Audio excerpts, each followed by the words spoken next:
Malaria is an infectious disease of the tropics caused by parasites and transmitted by mosquitoes.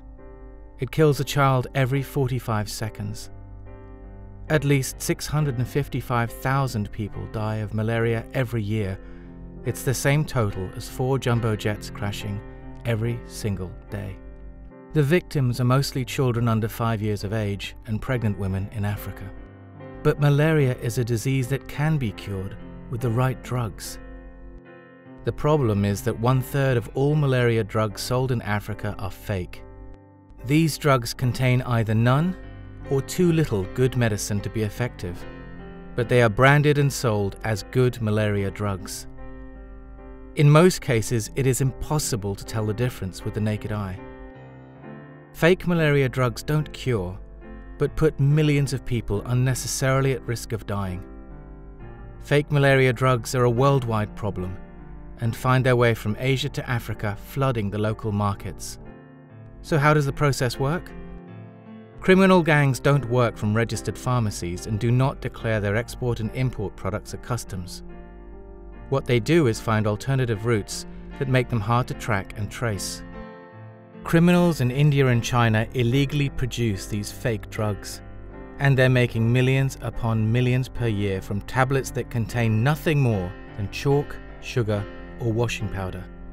Because of the way they're made, counterfeit drugs are also fueling the rise of drug-resistant parasites. These pills are smuggled into Africa and distributed to street vendors and private companies. Fake malaria drugs are intended to mislead patients. This results in at least 100,000 child deaths every year. So, people who desperately buy anti-malarial drugs from street vendors are playing Russian roulette with their children. If they get the wrong tabs, it could mean their death. So what can be done? The deadly chain from production through export and import to local use has to be severed at several points.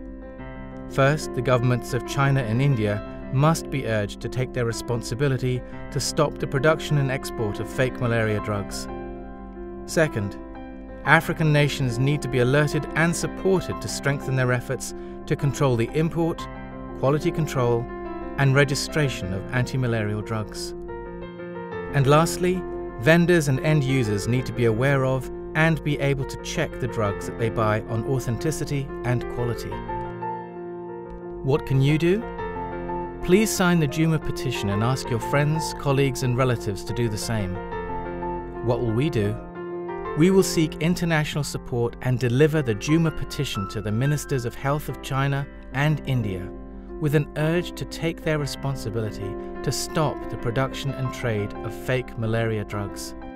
And the Alliance of African Leaders Against Malaria, with an urge to add fake drugs as a priority to policies and action table.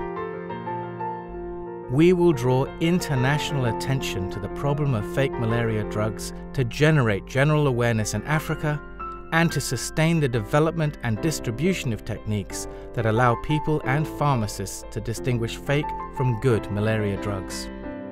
Knowingly making fake malaria medicines that do not cure people, but instead harm or kill them, is a serious transnational crime. It should be taken as seriously as hijacking or terrorism. While dying from a disease may be inevitable, dying from a medicine never should be.